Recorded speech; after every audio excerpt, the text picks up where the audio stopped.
Looking forward to another day of freedom. Joining us now is Joe Shuster, author of Beyond Fossil Fuels, the Roadmap to Energy Independence by 2040. Joe, great to see you. Before anybody either gets turned off or maybe turned on to thinking they know where you come from, you're not coming from one of these green philosophies or whatever. You're just saying, look, it'd be great to find a new way of energy that's cheaper and better and cleaner than fossil fuels, right? Well, absolutely. I mean, and I want to thank you for inviting me to discuss this most serious subject. No, I'm not a tree hugger. I think I'm very pragmatic, and I'm worried about my children and grandchildren and your children and grandchildren inheriting a world in total chaos. That's what concerns me. So what is most real? I mean, I've seen the stats on windmills and the other, and even with the best analysis from T. Boone Pickens, who has a stake in the whole project, that's not going to cut it for a while. We're going to be using fossils for a long time. But what is the most reasonable thought of a way to get away from that dependence?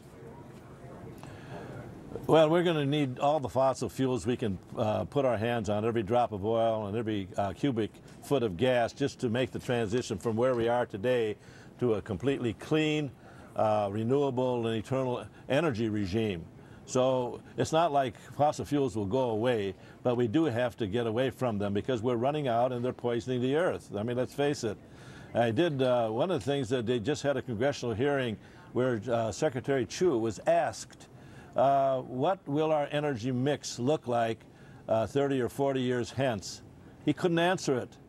And I'm thinking to myself, well, he couldn't answer it because maybe there's some political issues involved, or he just doesn't know. Both are very disconcerting. And but Joe, so let me anyway, just get you on to one particular point, which is, first of all, you're a chemical engineer. For those who don't know, you co-founded the Minnesota Valley of Engineering. It was really a breakthrough company that came out with this equipment, the cryogenic equipment that's used in industry, medicine, the deep freeze material. When you think of what you did in your research and what other people are doing in solar, what particular way of divining energy is going to be the most useful and productive for us? Well, I've covered that in a report I just published. The title of it is Energy Independence Day 2040. And in that document, I talk about all the limitations and strengths and weaknesses of all energy sources. And after determining these strengths and weaknesses, I put together a rational mix, and then also determine what the cost would be. And here's what the mix will look like, and I think it's fairly reasonable. We'll have renewables about 50%. That'll include wind, solar, tides, waves, geothermal, dams, etc. 10% perhaps still fossil fuels. And then we'll have a deficit of 40%. And the only way that deficit is going to be made up is with nuclear energy. The world lucked out. It's inevitable. Nuclear energy is in our future, but not the nuclear energy as we know today.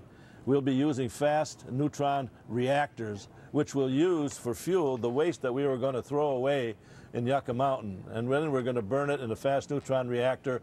And then the residue that's left, we only have to store for 200 to 400 years rather than 10,000 years. Do we have the technology? Has the technology caught up with that now? Can we go online with this technology now? Absolutely, but what we need to do immediately is to build a demonstration commercial plant. This should have been built 10 years ago or 5 years ago, but we need to do it so that we can refine all the aspects of the recycling and the operation of this new nuclear generation 4 nuclear reactors. But we do have the technology. We can afford it. The question is, do we have the political will? Right.